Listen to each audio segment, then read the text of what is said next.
we go. Pushing the streaming button. What I'm doing right now is I'm basically writing a script and having that available for people to look at.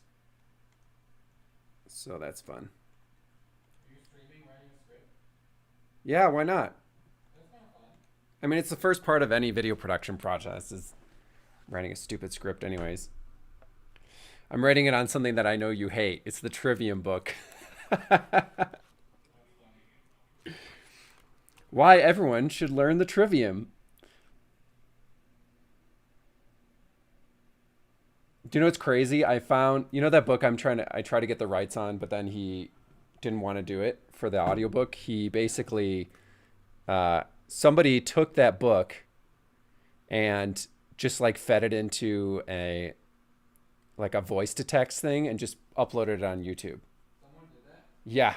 It sounds awful. That's horrifying. And I can't copyright strike it because like I don't own the copyright, which, it's whatever.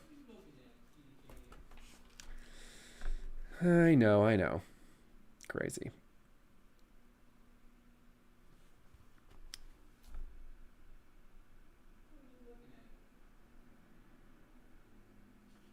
Are you on Twitch or YouTube, Owen? I'm on YouTube.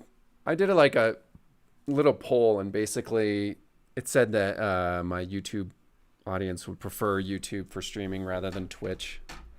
But like only 4 people answered it, so I mean, whatever. that's how it goes. It says there's 1 concurrent view. I'm surprised someone's actually watching this. Although maybe that's just me.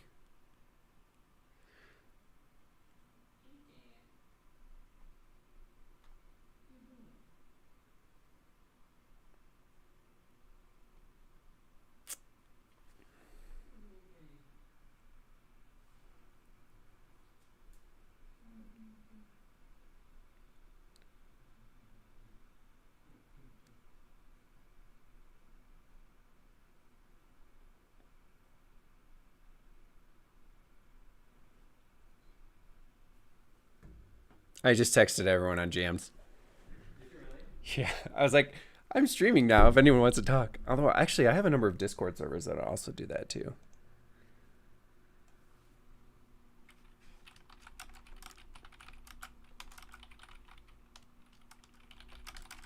gotta practice talking to yourself. I know.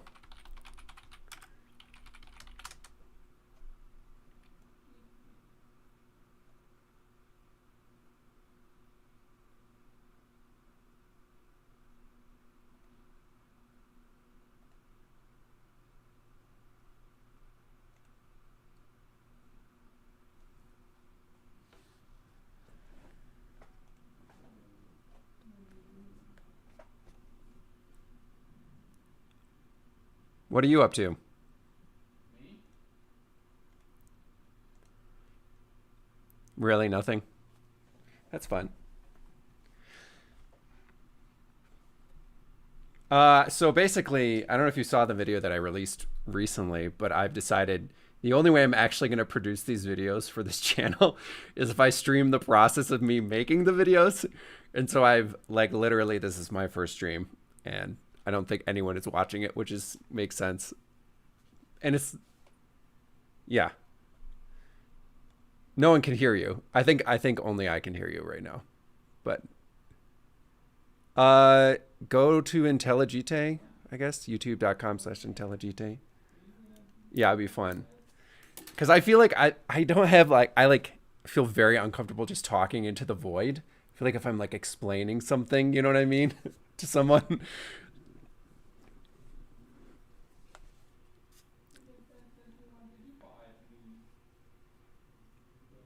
Yeah,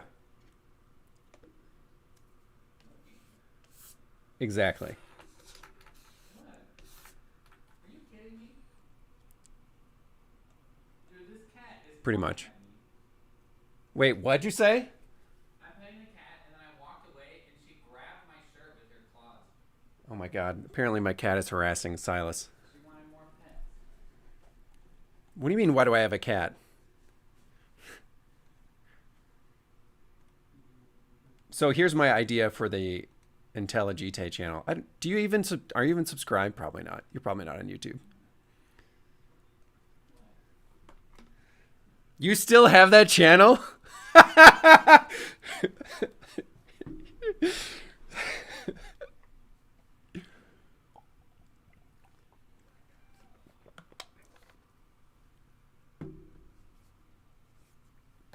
That's hilarious. I had just assumed you had deleted that. That's great.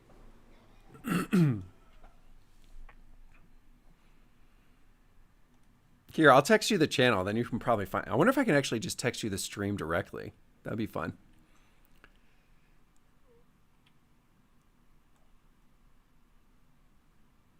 Yeah, no, don't do that. Awkward. Okay, good. So here's. Yes, that's why I'm doing this. I did. Obviously, it's my aesthetic.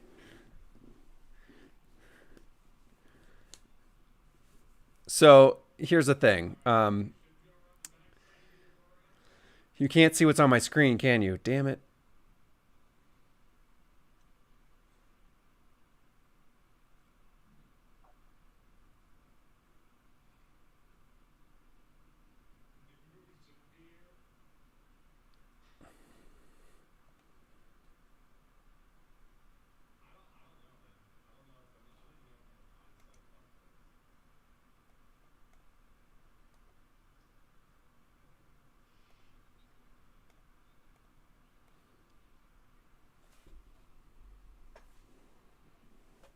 Yeah, that's it.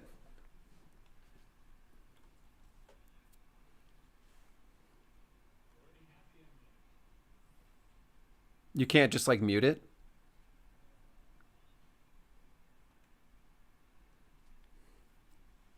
Oh my gosh. Oh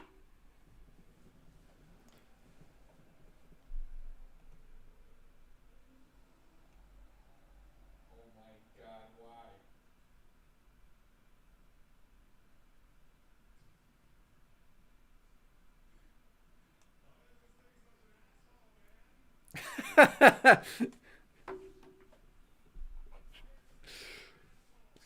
You change your password to your Gmail account?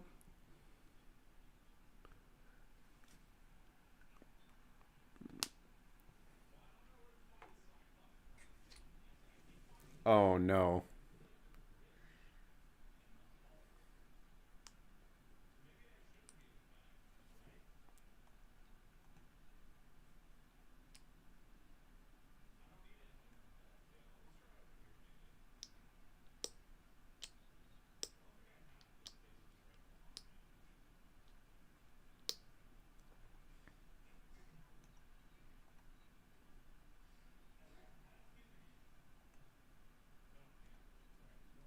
Yeah, the wolf, I was going to try to play some vaporwave through it, but I apparently don't have the equipment for that, so I'm just going to leave that on there. Although I suppose I could expand. Just watch. I could probably decrease the size of my video, delete this, and then just move this over here.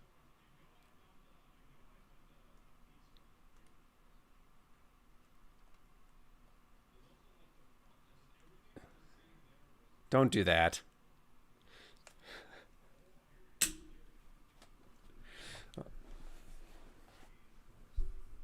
Okay, great. So do you know what the trivium is? I'm shocked. All right, well then let me monologue at you for a little bit. Um, so basically, this is kind of the core of what I wanted to do with this channel is teach the trivium, and there are basically three parts to it, which is grammar, which deals with the more than simply a matter of syntax. I mean, people tend to reduce it to syntax, but it's actually more than that. It's the invention and combination of symbols. So it's basically symbols in a much broader sense. And then the next thing that I want, the next part of the trivium is logic. So that has to do with syllogisms, right? And so up until now, the entire channel has been dedicated to, basically logical fallacies and like how do you but not actually like how to form a syllogism. And then the third part of the trivium is rhetoric, which is basically the art of persuasion. So the trivium is what a classical education was up until, I would say, the late 19th century, early 20th century. I would say early 20th century. So in the medieval times, basically the liberal arts were called liberal because they would free you, right? They would free your mind. So grammar was the art of basically language, logic, the art of thinking, and rhetoric, the art of persuasion and communication more broadly. And then after you learn the trivium, then you would learn the quadrivium, which is basically the four arts, the four liberal arts of, I have like multiple names for it, so I want to make sure to get right. Arithmetic, music, geometry, astronomy. But music and astronomy are a lot broader. They're somewhat more closer to what we would contemporaneously think of as like, well, here it says like application of theory of number is music. So basically number over time.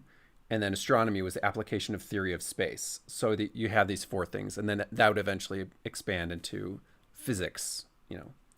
So the point of this video is to sort of like come up with a good way of introducing the trivium and why it matters. Because today, education is worse than useless, right? Like people are presented with a body of disjointed facts and expected to memorize them, and somehow that gives them a reward or something.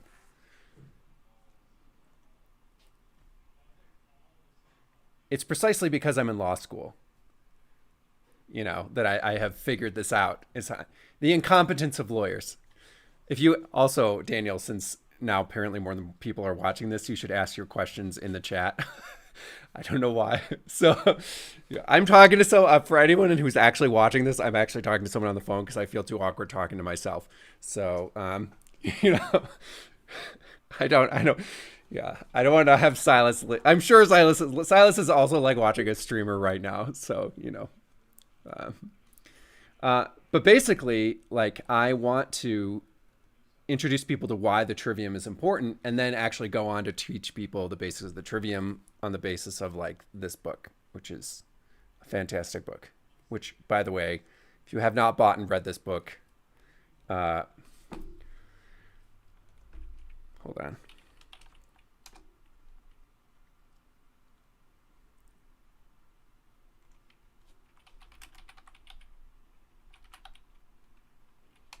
Wow, this is super slow.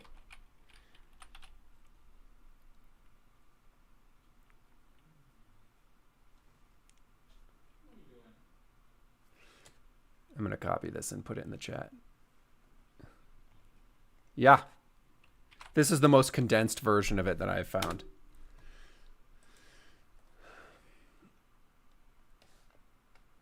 Yeah. Oh, man. Are you for real? I wonder if this will even work. This was in the early... This book was written in the 50s. Oh, no, it was even earlier than that.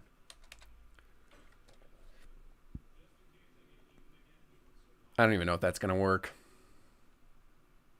No, it's not going to work. Damn it. Oh, well. I'll put it in there sometime. Anyhow, so in the emerging age of the dystopia that's steadily coming towards us of automation, in which everyone's jobs are going to be taken away by robots, and the fact that everyone's just a consumer. I don't know if you know that meme. The only way to really get out of it is to learn the foundational liberal arts of the trivium, you know, because if you know how to use symbols well, namely in grammar, and think well, then you can do basically anything. Like all of law is based on these three things in particular. So anybody who wants to become like an attorney, the best way to do that is to master grammar, logic, and rhetoric. Otherwise, you're just kind of wasting your time. And it is amazing to me how many people can barely form a sentence in law school. That's a harsh thing to say, but it's kind of true. Although some of my fellow students are actually very, very smart, you know.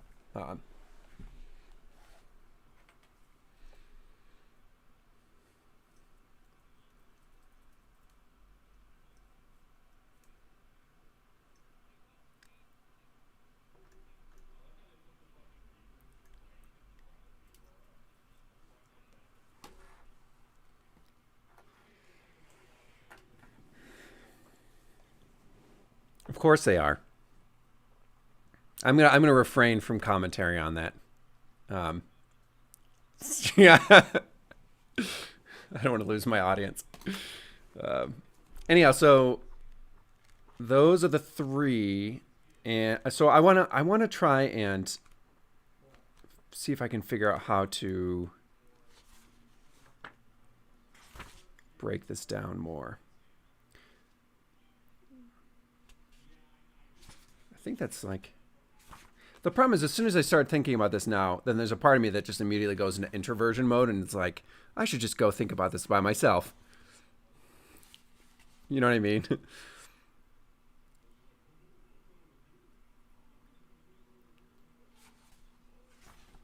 Yeah, I'm not an external processor. I sit and stare at the wall, literally, for hours at a time. I've been reading this book on chaos, which has completely upended how I understand a lot of things. It's very good, but it deals with a lot of science and mathy stuff. No, I just think when I have to when I have to create something, I tend to prefer to do it by myself. Like I prefer working by myself, which is probably why this streaming idea is ultimately going to fail because the pressure of coming up with stuff, it's kind of like Dance Monkey is just a little too much for me. But, I don't know.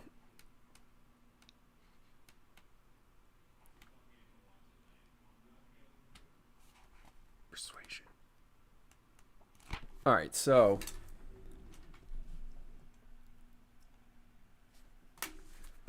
let's see.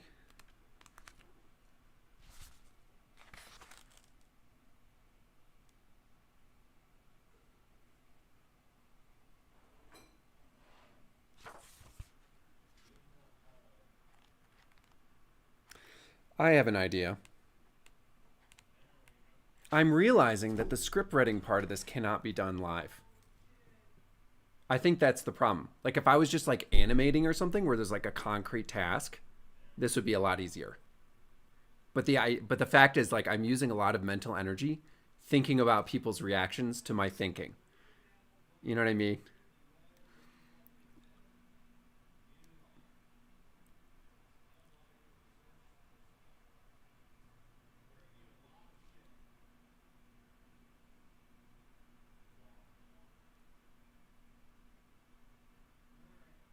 Yeah, I think it definitely is. Hmm.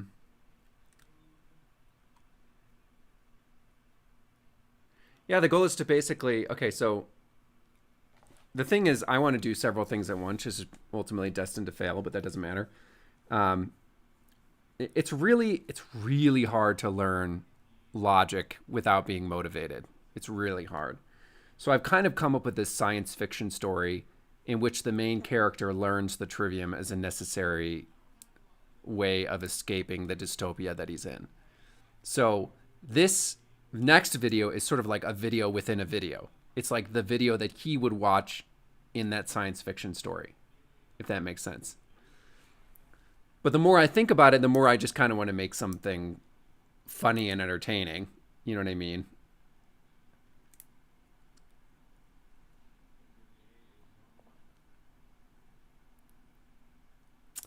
Yeah, I don't know what I'm going to do. It's either I'm going to animate it or I'm going to videotape myself or some combination. I don't really have any good ideas.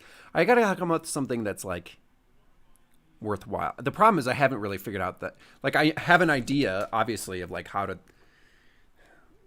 like if I need to I can go into simple syllogisms and deal with the necessity of defining your terms and coming up with a proposition and the relationship between propositions and how they fit within syllogisms and middle terms and all that stuff, but it gets incredibly dry incredibly quickly and there's already a number of videos out there of white guys explaining it. You know what I mean? And it's just like nobody wants to watch that. No one wants to watch that, you know? So it's like, how do I create, like, because the problem, it's like an existential crisis for me on a constant level because if people do not learn how to think better, they will be dominated by algorithms that are far more sophisticated than they are. It's just a reality, you know, and presently are like social media, machine learning algorithms are so sophisticated that it's manipulating how people think without even them being aware of it. So like the whole point of the liberal arts is to free you from, like, if you don't write your own script, you're going to have someone else write the script for you, you know? So, yeah. Yeah, exactly. If you're not the main character, you're a bit player in someone else's play. Yeah. Yeah. Hmm. Hmm. No, it was recently.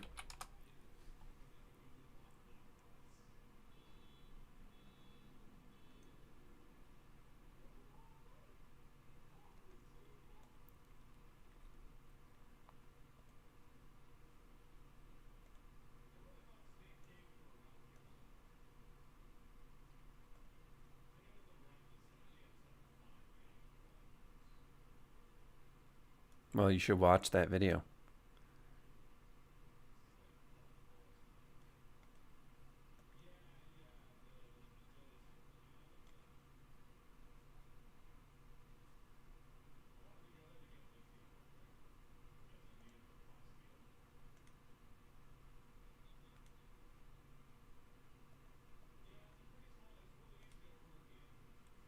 Yeah, Ad Fatum is definitely the parable.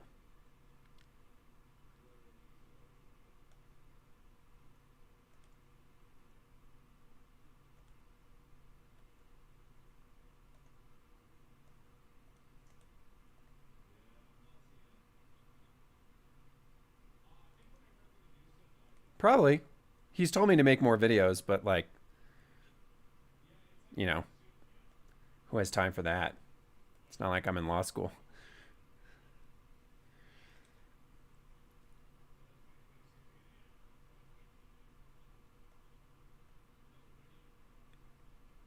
Trying to teach a class of freshman 101 philosophy is a completely Sisyphean effort. Do you know what Sisyphus is? Okay. So Sisyphus is the ancient Greek myth in which basically as punishment the gods condemn this man to try to push up a rock up a hill for eternity.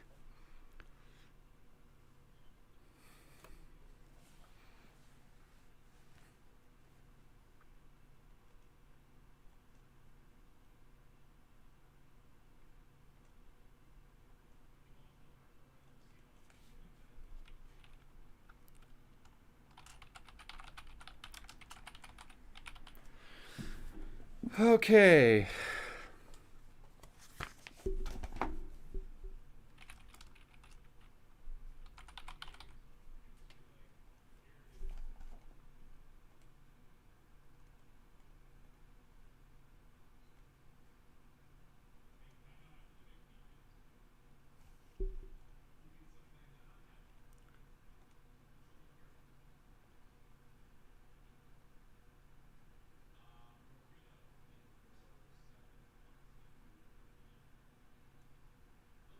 Cesspool.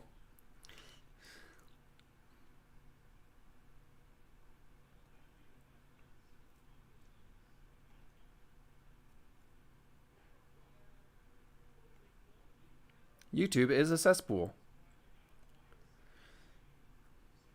No, you will not find a greater, was it scum and villainy than whatever.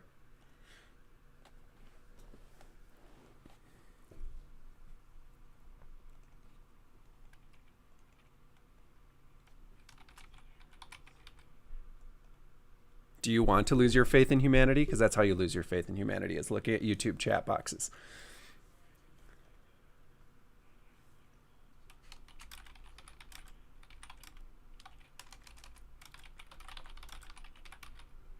Yep.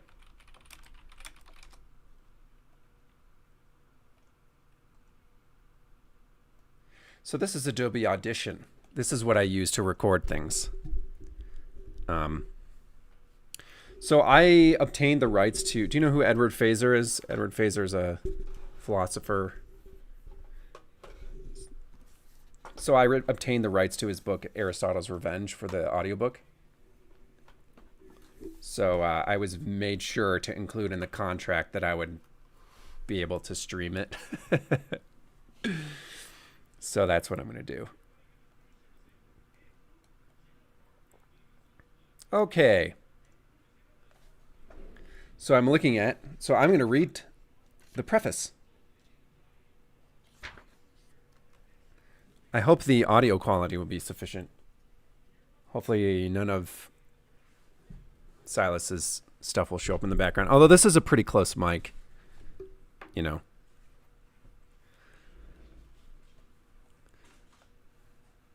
No. I'm worried about the Audition software is going to catch something totally different than the YouTube stream anyway, so yeah.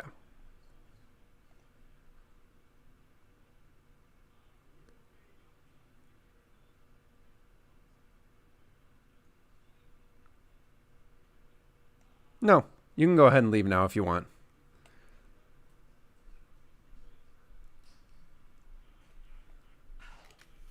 I'm going to read to you the preface and then 1.1, and then I will be done for the stream, which is basically like 5 pages.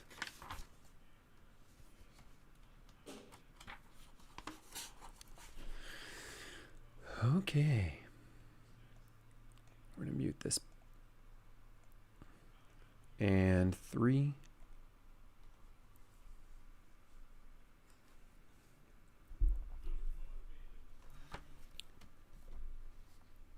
Aristotle's Revenge, The Metaphysical Foundations of Physical and Biological Science, by Edward Feser.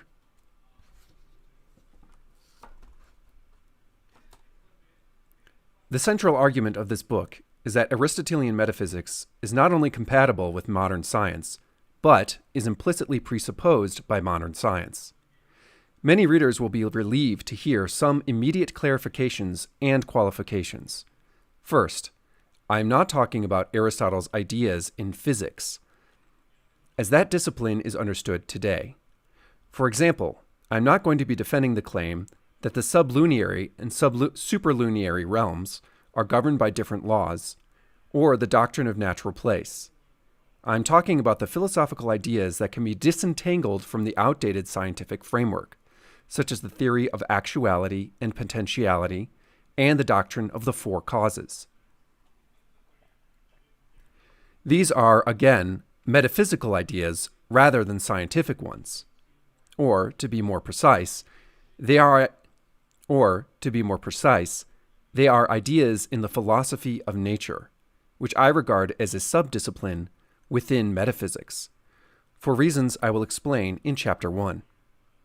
Second, I'm not arguing that working scientists in general explicitly employ or ought to employ these philosophical ideas in their everyday research.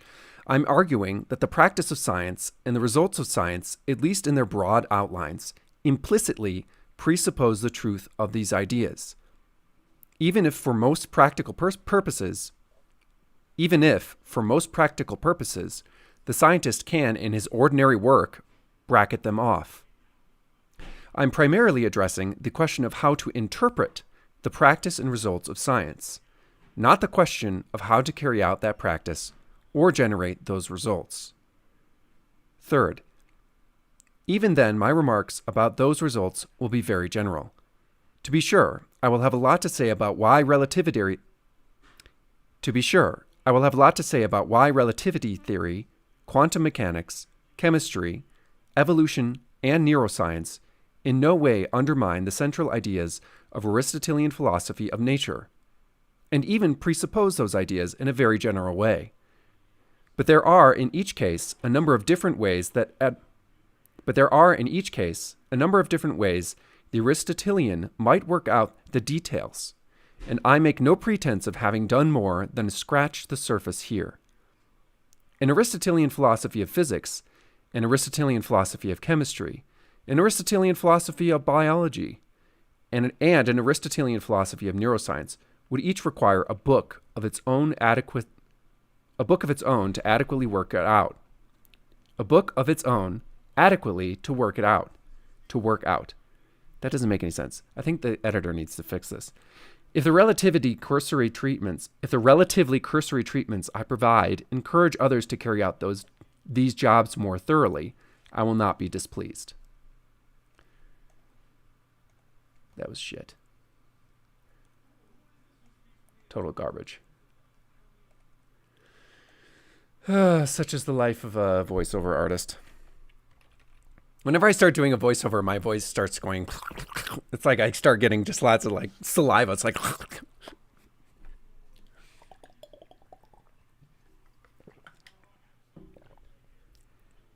The whole book. Yes. Correct.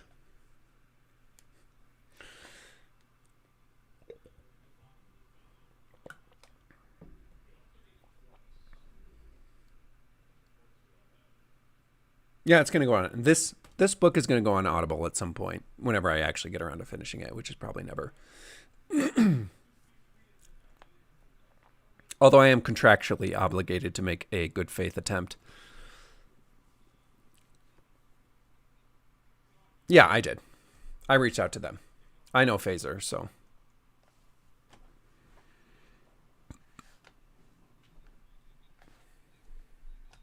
Okay. Definitely. Bye.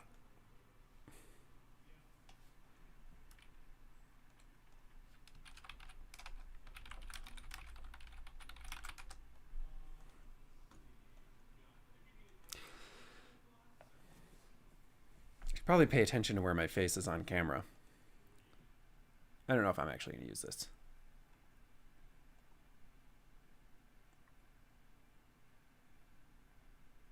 Well, this has been fun.